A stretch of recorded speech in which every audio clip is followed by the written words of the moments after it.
telhado verde corresponde à técnica de aplicação de substrato e vegetação sobre uma camada impermeável, com função de cobertura de uma determinada edificação, que pode ser inclinado ou plano. Os telhados verdes podem ser classificados em duas categorias, telhado verde intensivo e telhado verde extensivo.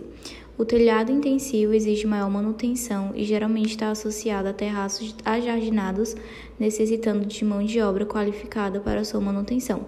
É necessário uma espessura de substrato mínima de 30 centímetros. As coberturas extensivas caracterizam-se por ter pouca ou nenhuma manutenção, geralmente com substrato de espessura de 10 centímetros, como por exemplo suculentas. Os telhados verdes do tipo intensivo podem apresentar uma redução maior no escoamento superficial e apresentar uma filtragem da água da chuva superior.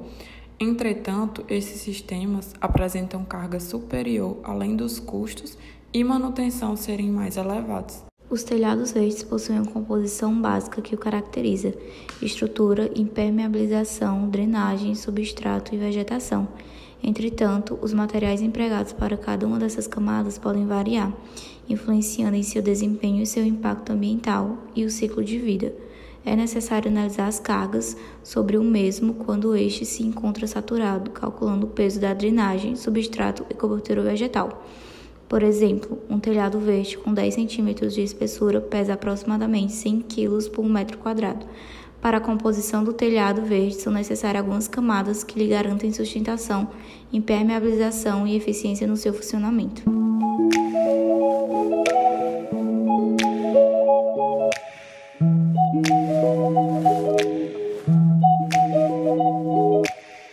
A impermeabilização é uma membrana que evita infiltrações. É importante se atentar nessa etapa, pois a má execução ou uso de materiais inadequados podem resultar em patologias na edificação.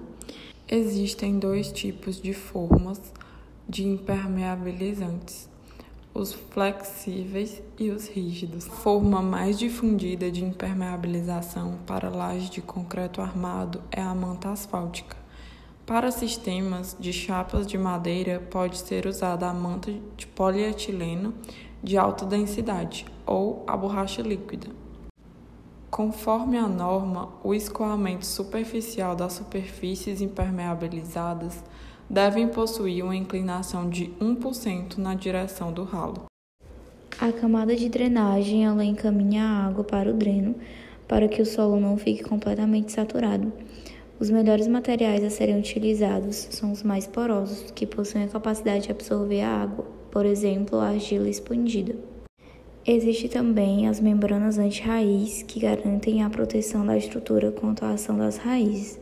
Ela possui a função de conter a penetração das raízes na impermeabilização e na estrutura. Alguns sistemas de impermeabilização já cumprem essa função.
A manta de separação ou contenção do substrato separa o substrato da drenagem, garantindo o escoamento da água pluvial, mas evitando que o substrato interfira no sistema de drenagem do telhado verde. Essa manta deve ser colocada sobre a camada de drenagem.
O substrato fará o suporte da vegetação.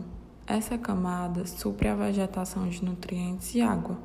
É importante conhecer a espécie vegetal que será aplicada, quais os nutrientes necessários e o tipo de substrato que melhor se adequa a ela.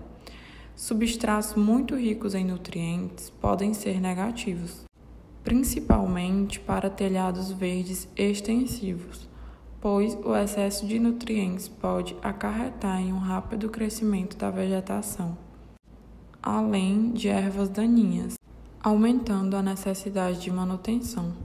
A profundidade influencia o desempenho térmico da cobertura, assim como o aumento da umidade.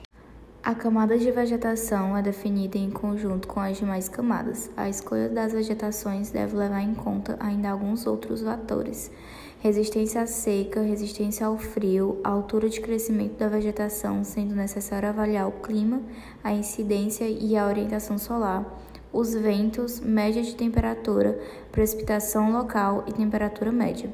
A análise das características das plantas é considerada como um dos parâmetros mais importantes para verificar a transferência de calor de um telhado verde, podendo ser medido através do índice de área foliar, a resistência estomática, a fração de cobertura e o albedo, o sombreamento da área foliar das plantas, o isolamento do substrato, a refrigeração e transpiração dos telhados verdes reduzem o fluxo de calor.